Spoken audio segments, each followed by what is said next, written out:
What's up, Dane? So glad to have you on the show. I'm really excited to be here. Obviously, I've been looking forward to this for a long time. This is fun. Well, it's great because, gosh, we've known each other for so long. I mean, what, 15 years or so, maybe a hmm little more, maybe 16, hmm 17, something like that. And it's just so fun seeing the path that you are on, seeing these moves that you're making because you and I had the privilege of working together at one point in time. And there's actually, I don't know that there's anyone I've traveled with out of all my friends that I've been to more countries with than you. I think you hold that spot, either you or our mutual friend, Pat.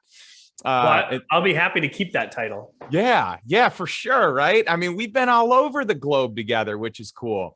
In fact, we'll have to talk about some travel on this show here today, but I'm just excited to see this move that you're making from entrepreneur to author and speaker and dreams consultant. There's so much we're going to have to unpack here today and get into, but I'm just thrilled to have you on the show. And what I'd love to do is kind of give some color to who you are, your story. So can you share a little bit about kind of who you are and how you got to where you are today? Yeah, absolutely. So, and you play a role in a lot of that too, which is why I've been excited about having the opportunity for us to chat live like this. So I got started on my entrepreneurial journey right out of high school with Cutco Cutlery and Vector Marketing, like a lot of other entrepreneurs, and so I did that while I was a student at UW-Madison, decided to stay with them as a career opportunity post-college. And I opened my own office, kind of like a franchise under the banner of Cutco. And I did that for about 2.5 years in the direct sales world. And so mainly recruiting and training students to sell the product. And then had the opportunity to move up with the company into a division manager position. And I've been doing that for a very long time with Cutco ever since. And you were actually one of the reasons I remember being a college student and seeing you at a conference with your team and all this and saying like, man, that looks like a lot of fun. That's somebody I want to get to know and something I could see myself doing for a while. So that's what my early stages were in the business. Oh, that's so fun. And it's so interesting what intentionality will do for you because you've been very intentional your whole life. And I've seen this. This is a common trend in who you are and how you show up. And you're very intentional about where you spend your time. This is something for me that was really important. One of my keys to success is figuring out who I wanted to spend time with and who I would glean information and expertise from. And you're very much that same way. And you're just an absolute student. You have this insatiable desire to learn, and and then you just have this infectious enthusiasm and humor. So people just love being around you. So those of you that don't know Dane, the guy is hysterical, and he will just crack you up the whole time you're hanging out. So no pressure, by the way. Yeah. No pressure at all on this episode. We'll see what happens. Yeah, we'll see where it goes. And so with the job right out of college, that was something that really attracted me to the role, was seeing young individuals really enjoying what they were doing, having a lot of fun and growing their skill set with it. And so I've spent a long time with Cutco, about 19 years now. And then that's led me to other opportunities outside of the Cutco and Vector world, which I've been really excited to take advantage of as well. Well, I don't know if I should be happy or sad about this, but I worked really hard when I was in that organization to set a bunch of different records. And I was very proud of having the largest week and largest month and largest summer. And the list goes on for different milestones or company records. But if there was anyone that I would want to break my records, and there are a handful of people that I'm thrilled, would be in the running, but you're really at the top of the list. You and our mutual friend Drew, and Wes. There are a handful of guys that I just love seeing the success that they've had. But you seem to have taken down most, if not all, of my records. So it's really funny because I'm excited for you, but at the same time, I'm like, well, I guess I don't have anything there anymore. It's been a slow erasing of you from the record books, but it's been a fun. I got to watch all of the stuff that you had done in the business. So coming second, I think, or having the after opportunity makes it a little bit easier to follow in your footsteps. So it's been fun, especially in the last couple of years dealing with the COVID stuff. It's been a roller coaster within the organization, but a lot of fun to kind of think on our feet and come up with new programs as we go. Well, it's like sports, it's so fun to be competitive and have numbers and man, like being a spectator, I used to be a player in the game and then I was kind of like a coach in the game. And that was really fun, like watching my team and development that I had breaking records. And now I'm on the sidelines. I'm a spectator and I'm watching my good friends that are, ripping up the Cutco world. And so it's great seeing you do so well. And, even coming into our episode today with several new records that you've broken. So super cool. And along the way, you made a transition with the way that you were investing, right? Mm-hmm. Because early on, I remember starting to invest in mobile home parks and everyone thought I was crazy, probably including you. I don't know. You never gave me too much trouble about it, but that proved to be one of the greatest investments that I made, and even the foundation before that was like investing in, a very specially crafted dividend paying whole life policy. Specifically for me, I like, a non-direct recognition company, high dividend, but a bunch of specialty, additions and riders, things that, your general practitioner can't do. You really need an expert. Mm-hmm. You do not want an off the shelf policy. And then from there, I took those funds, I borrowed against that, and that was my down payment in mobile home parks. And I bought my first one, my second one, so on and so forth. And you really have had a lot of similarities in your investments and things have gone really well for you. I'd love for you to talk about that. Yeah. Well, I think it kind of goes with the principle before of if you find somebody, that's successful, don't try and reinvent the wheel, just, try and find out what they're doing and do as they do. And so that's what I've modeled a lot of mine in Brooklyn, my wife's stuff from. Is off of what you did. So you'd mentored me in the business for quite some time. And then as we talked and you were like, hey, I started doing this, this thing with life insurance, here's some information on it, here's some reading. And so, I went forward with that. And then the mobile home thing was really interesting. And, I think part of it, when you said I'm getting into mobile home parks, I don't think I thought it was crazy, but I think also part of it was, I'm at that point, I'm making my living with a knife company, which is already a little off the grid or off the radar, if you will, for most. And so different, I've always looked at as good. And so when, you explained pretty quickly kind of why the mobile home space makes sense, it was, hey, here's this boot camp that you can go to learn from. I remember it was 2014, Brooklyn and I were under contract to buy our first house. And you told us about this. I came home. I was like, Brooke, Justin's getting into mobile home parks, and I think this could be a good move. And we're about to purchase a home. Do we want to do that, or do we want to buy a mobile home park? And so we actually backed out of the deal. And then I went to the boot camp, and I think it was within 6 months after the boot camp, we had a park under contract. And then we've obviously furthered our investing with mobile home parks. We just got a new park under contract on Friday, which I'm really excited about as well. Oh, it's so cool. It's so exciting. And, it's interesting because you look at one of the things I talk about in my episodes, like at the end of each episode, I always say, hey, take some form of action, take a step towards the direction that you want to go in life, the life that you want to live and, financial freedom. But most people really don't do that. So if someone can just consistently take a step and move forward and have at least like an idea of what they want out of their life, great things are going to happen. It might not happen overnight, but you're a great example of this because you went to a boot camp and within 6 months, so you had to have taken action in order to actually have closed and owned a park within 6 months. Due diligence is generally like 60 days, right? Mm-hmm. 45 to 60 days. So that means you left this boot camp and then you started looking for parks, and probably within 3 months of kind of graduating from that course, And by the way, for anyone that checked out the episode with Frank Rolfe, that's the course that both of us attended. He's brilliant, number 5, owner, largest private owner of mobile home parks in the U.S., number 5 overall. And he just does an unbelievable job. But you took action, and I mean, and I know the backstory. I know what happened with that first park. I'd love to have you share it so our listeners, our audience can get a chance to learn that, because you did very well. Yeah, and Frank's stuff, that seminar is awesome. It is super simple. And as somebody who had no experience with real estate, I went to it, left, and felt very comfortable saying, "Oh, this is something I can totally do."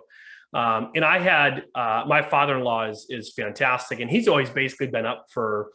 He's an entrepreneur and former CPA, now entrepreneur, and hands in a few different things. And so I went to him and said, "Hey, would you want to partner up on something like this?" And we had some conversations previously about different things. And he said, "Yeah, I'm in for whatever." So I was the one who went to kind of learn and soak up the knowledge, and we were going to do this together. So we've been 50-50 partners in all these. But I remember being at the event. I met another guy from Minneapolis. The one that I attended was in, I think, November, and it was in San Antonio. And I met another guy from Minneapolis, a younger guy. And we were looking around the room. There's probably 70 or 80 people in there. And on a break, I went up to Frank and I said, "Hey, Frank, just curious, out of all the people here, how many people do you think will actually buy a park?" And he said, "Well, not everybody here is to buy one. There's many people here that are managers that were sent by the owner or something else." He goes, "But in my experience, it's probably about 10%, 20% of the people will take action on it." And I said, "Oh, that's really interesting." And he talked about how to find the best parks, and he mentioned cold call. And I remember thinking to myself, and he kind of glossed over it. He said, "Cold calling is where you're going to find the best deals, but nobody really does it." And I thought to myself, I'm like, I have all this direct sales experience with Cutco. I'm like, that sounds super easy.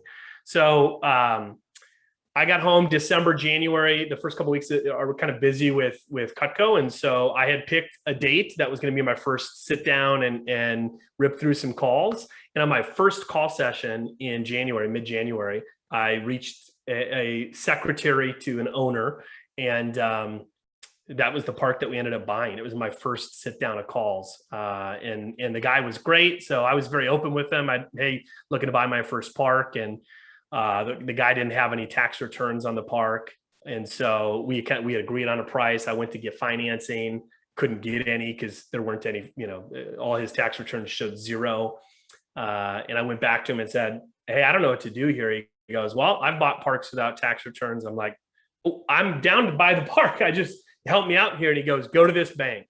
And so I went to that bank, and he had a relationship there. And so the bank said, yeah, we're aware of the park, and we'll finance the deal. So that's how we got our first park. We bought it. It was what I now know to be called a turnaround park. So it maybe wasn't the best park for me on my first deal, but awesome lessons in there. And we ended up buying it for only $350,000. And then we held the park for, I want to say it was 3 years. 2000. Yeah, that sounds about right.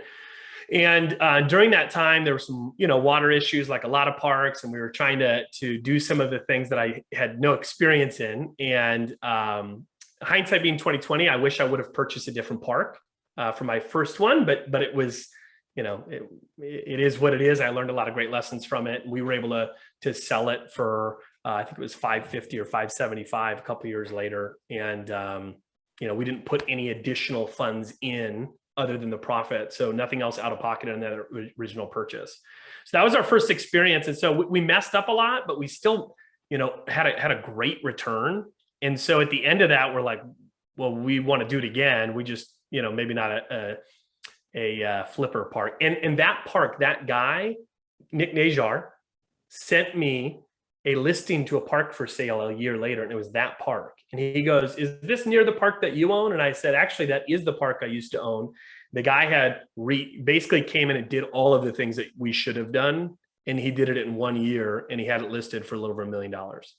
Right. Wow. So that was also part of the lesson in that park, of just being able to see it in its full form of somebody who knew what they were doing. And I didn't feel bad about what we didn't earn on it. If anything, it was great to see, the value that we left on the table. Yeah, multiple people can make a good return on it. A lot of people are winning, including the residents who are getting affordable housing. They're getting to live in a property that is the cheapest place that they can live from an affordability standpoint, but still a good place to live. So I think that's incredible. Now, if my memory serves me correctly, there was another lesson that you learned about when you were selling and you were kind of in between two different buyers. And I think that you may have had like some regret over who you went with or the way things played out, right?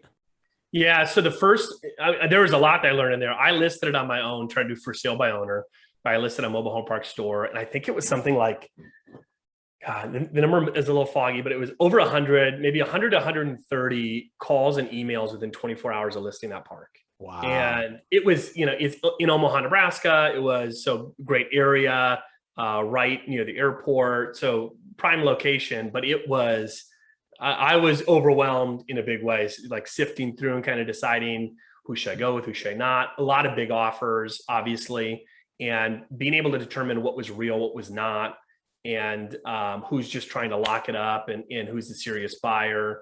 And so we were, I'm trying to think now, I think we were under contract. It fell apart. We took it off, and then we did it again a year later, I think is what happened.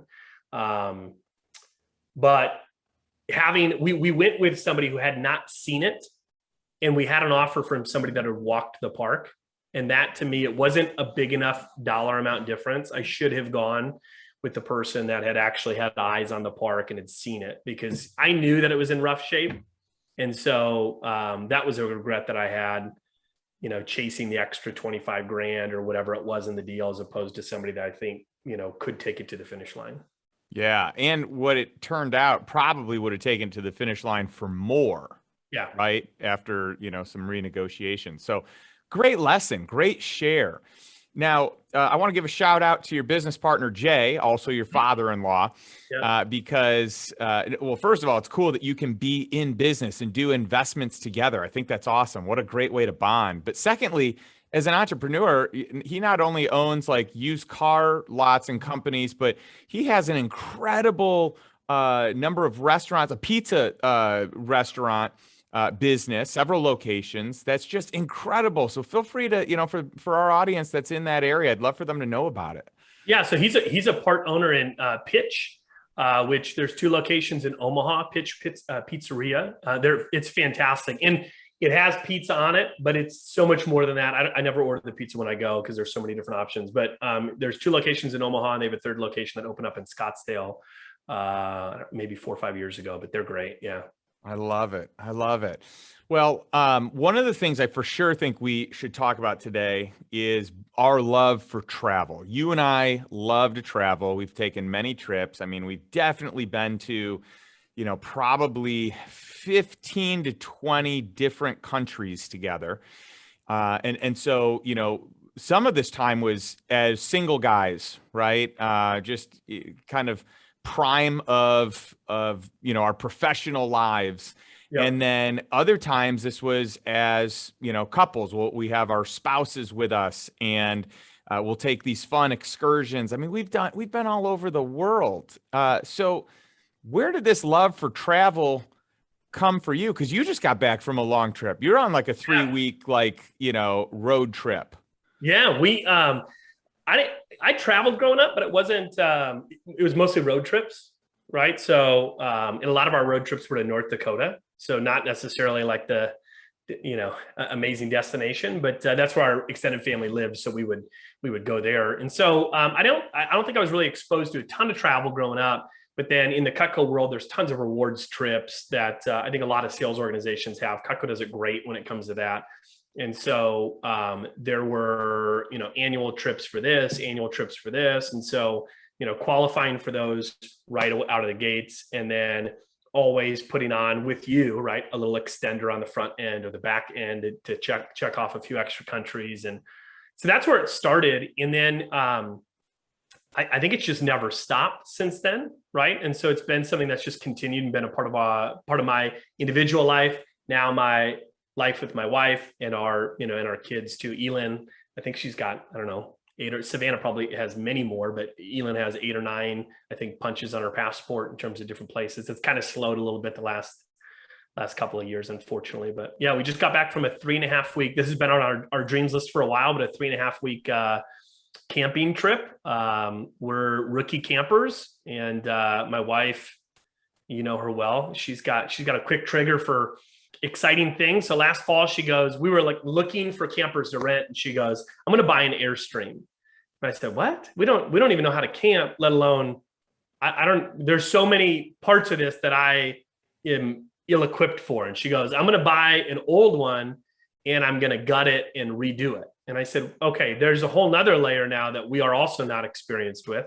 And so she just went and did it. She bought a 1976 Airstream last fall, gutted it. Some handyman's been helping her, like a local guy. And so we had this trip planned, and it was a success. Little, issues here or there, but overall the trip was awesome. We just pulled into the driveway today, and we everybody's still talking to each other. So I think that's a win. That's good. Well, welcome home. It's funny because like you grew up in sales, you're great in sales, but the better salesperson is your wife, Brooklyn, because not only was she able to figure out how to buy an Airstream and get you to say yes to that, she also got you to say yes to buying a horse. He also got you to say yes to buying like just an obscene amount of like pets and animals. Oh, yeah. It also got you to say yes to buying a gorgeous home, and it's a ways out. So it's like you've got all this land, but just a very modern, fun, huge home with tons of land. She's got some skills. I got to give it to her. I hope she listens to this. She will. And she, when I talk about our dream stuff, she always says that I throw her under the bus because I talk about how she like wanted horses and this, and I'm like, that's not throwing in the bus. It's getting me to think differently. But yeah, she is a phenomenal salesperson, and she is very clear on what fills her up. Yeah, right? she is actually very intuitive, right? She trusts her intuition, her gut. I really appreciate that about her. And I feel like for you and I, sometimes we can be busy. We're good at being busy. We're good at working hard. And so having strong women in our lives that can that have some intuition, that have some discernment. I mean, both of our wives have this, and thank goodness, because it makes us so much better and opens our mind to things that we probably just wouldn't think about.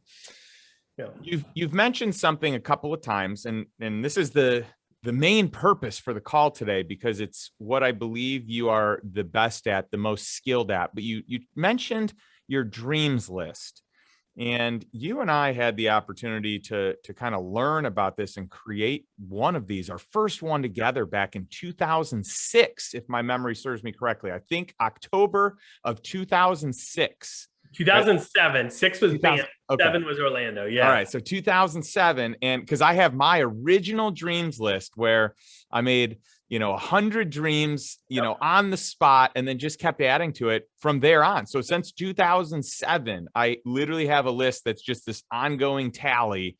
And it has just proved to be one of the greatest resources. One of the best decisions that I've ever made was to make that. I had Jennifer make one of those. We've had Savannah make one of those. We've had I've had my family do it, my parents, my brother, his wife, like just anyone who will listen. And obviously in the different organizations, sales organizations we've worked with, and separate companies that you and I have consulted with too, this has been a major category. But I feel like you have taken this to a whole new level. You've written a book about it.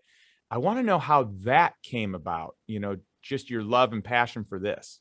Sure. So the dreams concept came from the conference that you're talking about back in 2007. Matthew Kelly was a keynote speaker at our event, and I was never been exposed to the idea of this before. And on the spot, he had us all make a list of 100 dreams, and I remember being lit up by that with the concept of just, wow, yeah, all these things are possible, and how cool would not just the whole list be, but just each individual thing, if that happened or if this happened. And so for me, my path with all that stuff was a little different. Yours sounds like it was, I made the list and I've run with it forever.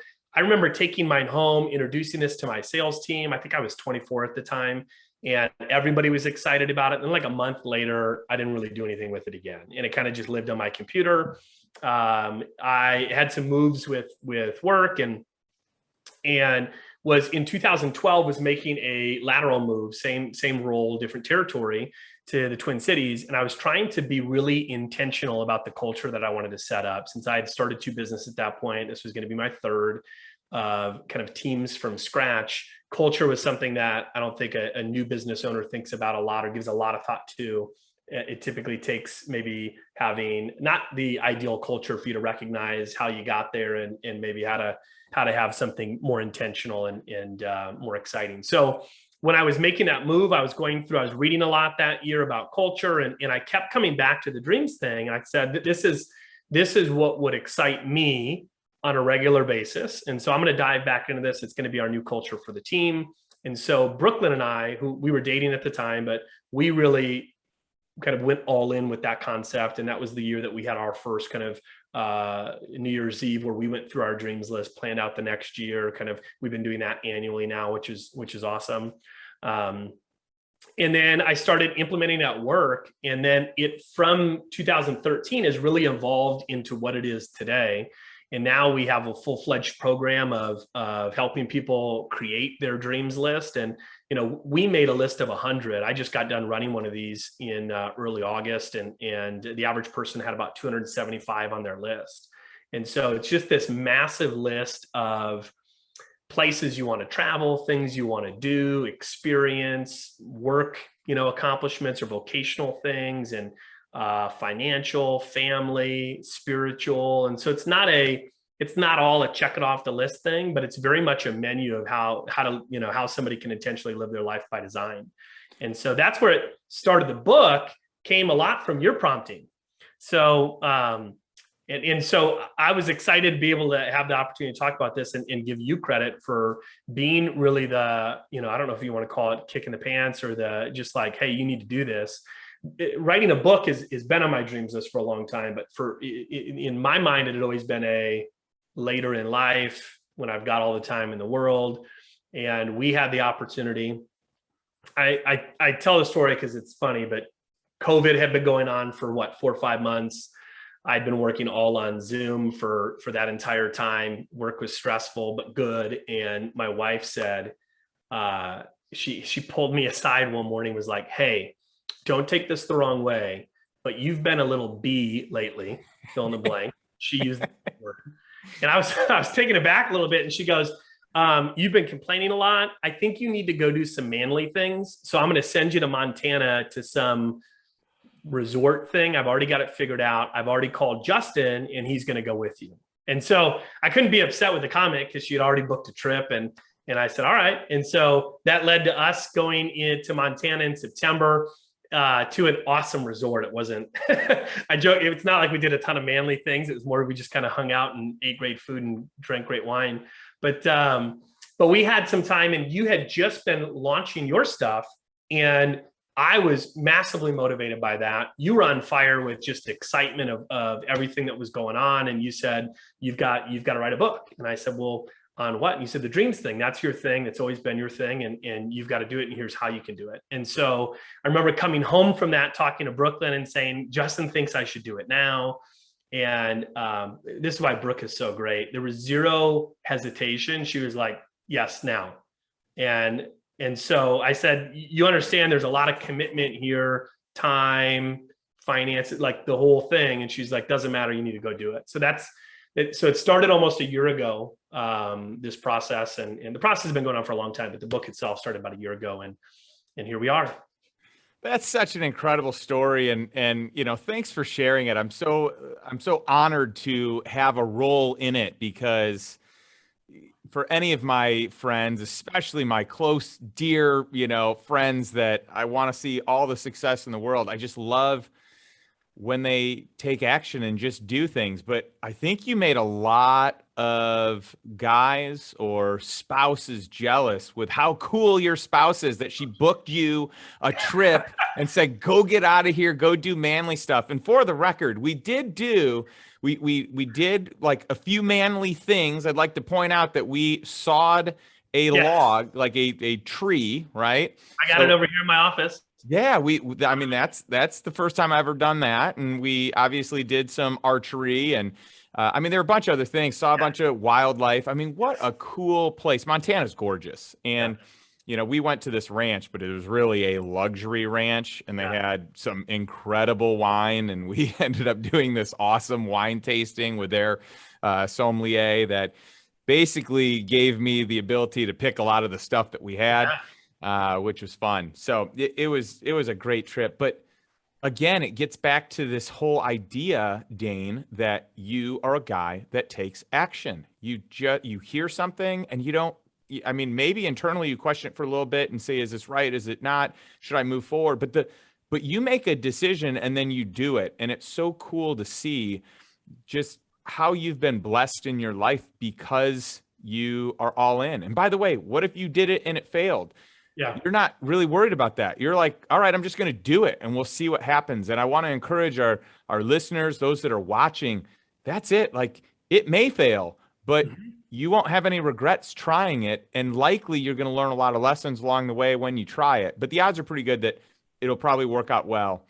But no matter what, you'll learn something good from it. And you're such a great testament to that concept, Dane. And I appreciate that. And I think part of it is, like when I graduated school I want to say all the way up until 2012, 2013. So that was, you know, what I think I was 28 or somewhere in there. I didn't do a lot other than just try and really succeed at work. And so financially, I was doing the life insurance stuff, but I didn't have these big audacious goals that were driving me to take action, this or this. And so getting back into the dreams list helped with that because it gave me purpose to say, hey, here are some goals and objectives that I have that I want to get done. And then I also think just with time, I became a little more self-aware to know my strengths aren't necessarily finding my own stuff or this or that. My strengths are doing. And so again, a lot of what I've done has been finding somebody who has a lot of success in a certain area that says you can do this, but also it's listening to the opinions of people that know me really well, like you, clearly my wife. And if they are very much in support of like, this is something you should do and you need to do it now, I take that and I know that I'm going to get something done. So I feel comfortable in that place to know I've got support, especially from my wife, to say, hey, if there's some struggles along the way, there will be. When there's struggles along the way, no big deal. We'll probably still end up with a W somewhere on the board. Yeah, it's a great outlook. If you can look at it that way, then no matter how many failures or things that don't go your way kind of pop up and arise, like you still are looking for the W. What's the win? And there are a lot of them. If you're focused on that, if you're focused on all the losses, then it might not feel like you have many, but you know, there's the silver lining and everything for sure. And you brought up another good point that I try and talk about all the time is you don't have to be creative. You don't have to be unique. All you have to do is copy someone else. Like I feel like one of my superpowers is that I'm a good copycat. I don't think that takes a lot. I feel like most people could be a good copycat. I just happen to recognize it early on and know that maybe my strength isn't, you know, doing my own thing. But once I get comfortable and confident in copying someone, then I can kind of deviate and make it my own thing. I can innovate, I can tweak it.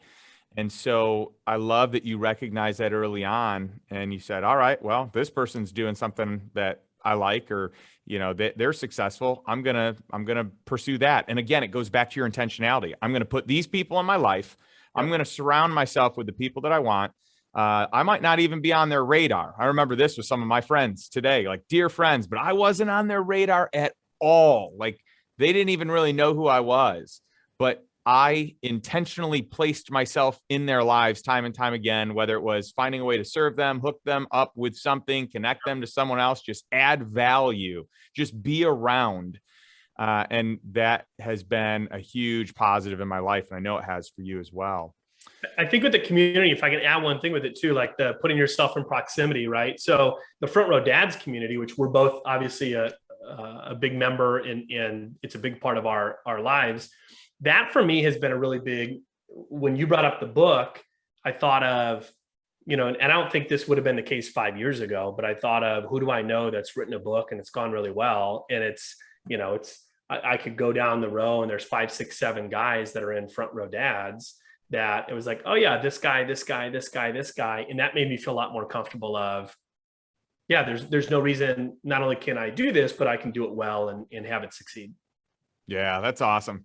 Well, I love your story. I love what you're doing. And for the record, I have seen you in action with your dreams list, running a seminar, teaching people how to do, like, just how to start. Because usually when you start, people are like, all right, well, let's make a dreams list. And you write down 3 things or 5 things. And you're like, okay, I'm kind of at my limit. But what you do is you elicit these, ideas out of people, and you get them into this zone where they get creative and playful and fun, and you coach them through it, and you're masterful at it. I mean, I want anyone listening to know, like, you have a superpower in facilitation and in kind of creation. So it's funny because you said earlier you're more of like the copycat, but in this instance, because it's yours and because you've made it your own, you're very creative in this, and you pull people into your world. They feed off of your energy and enthusiasm, and then obviously they come up with these huge lists, and then they just check them off, and they're living life that people just are on fire when they're accomplishing their goals, when they're aware of these dreams, these goals. And it's basically a dream until you put a deadline on it, and then it's a goal, right? Then you cross it off. But to live life knowing that you have these dreams that you're going to accomplish for the year, and then you do it, you're on fire. There's no ifs, ands, or buts. So, I think anyone that gets a chance to hire you to run a seminar or attend one of yours, I know you're doing consulting, and you're coming into, you're doing corporate events, you're doing one-on-one stuff with, different entrepreneurs, business owners, business professionals. But if anyone has a chance to go to one of your seminars, I highly recommend it. And I know you have the one coming up in October. Tell us more about the book, The Dream Machine. Yeah, so the book is, thank you, by the way, for that. The book is an A to Z guide on how to implement a system of retention and engagement within your team centered around dream achieving. And so the goal of the book was for anybody to pick it up that's, a business owner in a leadership position at XYZ company that leads people, right? To be able to take this book and from, start to finish, at the end, be able to feel like, hey, this is something that I can do in my organization. And I've been able to obviously firsthand see what this concept has done for me personally, but also in the team building aspect within the teams that I run. And it is so great to see people having conversations about their dreams and not just what their sales quota was or what they got done this week or last month. And I think about, I got a lot more passionate about the application of this within teams through COVID. And the reason is, we had an area of our business, that the events program, that was completely wiped out by COVID. They couldn't do anything. They were basically sitting on their hands for 5 months and longer than that. And we didn't, on my team, we didn't lose anybody from that team during that time. And I remember checking in with some of those individuals. Hey, how you doing? And one guy, Bert Wicks on our team, was like, it's actually been great. I've gotten more things done on my dreams list in the last 2 months than I've ever gotten done before. And what I recognized is this dreams concept, what it does is it flips that switch to where it's no longer I'm living to work, right? But I'm working to live. And this allowed me to have conversations with people about them as a person, not, hey, I need you to do more business, but hey, how's work serving you? What else are you getting done on your dreams list this year?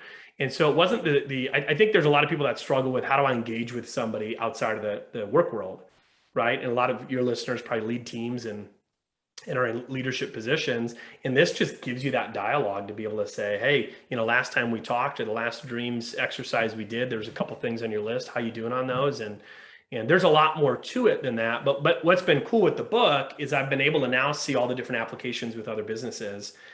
through whether it's, going in and running a retreat or talking to somebody about, hey, I've got a smaller team. How can I implement this into my organization? And it's not a one size fits all, but I haven't met a team yet that isn't excited when the conversation of this comes up.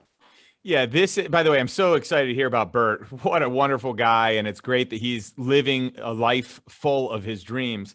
When you think about this, I mean, the comment I'm going to make on it is if you want like the strongest cultural glue that is just, I mean, electric, this is it. And if you want the cure to retention issues, this is also it. I mean, a number of people you can retain through giving them a bigger purpose than just their job, just their paycheck. You tie it into a big vision of what they can do. Now instead of them working a job or instead of them, showing up and working for someone else, now they're working for their long-term dreams. And this keeps people around. It keeps them excited. It keeps them doing better work when they work with you and for you. So I think that's tremendous. Where can our audience find your book? And what I know you've got a special promotion going on right now. So please share that. Yeah, my website's just daneespegard.com. And I'm sure it'll be put it in the show notes. Yep. And then on there, you can purchase it right on there. You can also buy it on Amazon as well. And the promotion that we're doing is that, which this is, I'm really excited about. This hadn't really occurred to me until major shout out also to Amber Vilhauer and the No Guts, No Glory team. I've been working with her to launch this project, and their team's amazing. But it was through conversations. Best. Yeah. So good. So good. You were one of the recommenders of her, as well as Mike Monroe. And so with going down this process, she said, well, have you ever done a dreams retreat for just anybody, making their own dreams list? And I said, no, it's always been in the structure of work or within our family or something like that. And she said, well, what if you did that as a giveaway? And at first I was like, I don't know how that's going to look. And then as I thought about it more, I'm like, that's an awesome idea. So anybody that purchases 3 books gets a free ticket to, I believe the date's October 16th. And we're not doing the full dreams retreat, but we're doing the list creation part. We call that dream storming. It's a 3-hour session. So anybody that purchases 3 books gets a free ticket to that.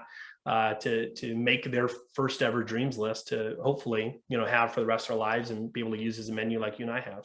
Oh, I love it. Well, I've got to highly recommend that anyone listening and watching this, that you take Dane up on this, because A, the books will be great. You'll love the book. You'll love having something to give away. But B, it's a game changer. Going through that, dream storming session is going to be just next level. And I can tell you from personal experience and going through it with Dane, this is huge. I've done this with a lot of the teams and the companies I've invested with and have started. It's huge for that. But for my own personal life, this is huge. My wife and I, like Dane in Brooklyn, we have a daily or an annual planning day where we plan all of our family stuff. And a component of that is planning out our dreams and what ones we're going to accomplish, which ones are important to each of us individually, what are ones that we can do together, and how fun is that?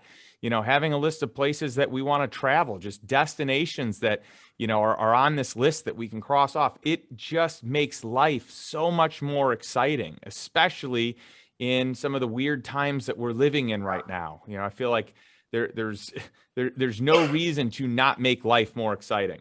So I highly recommend grabbing that. And the only other thing we need is for you guys to move to Austin, and that will just complete everything. That will check off one of my dreams on my dreams list, Dane. Well, I appreciate the invite, and we have a lot of different things on our dreams list. So I'll never say never. I like it. Well, for our audience, I love wrapping up the way that I do each week, and that is this: what is one step that you can take today towards financial freedom and living the life of your dreams on your terms, by your design, and make your move? Thanks, and we'll catch you next week.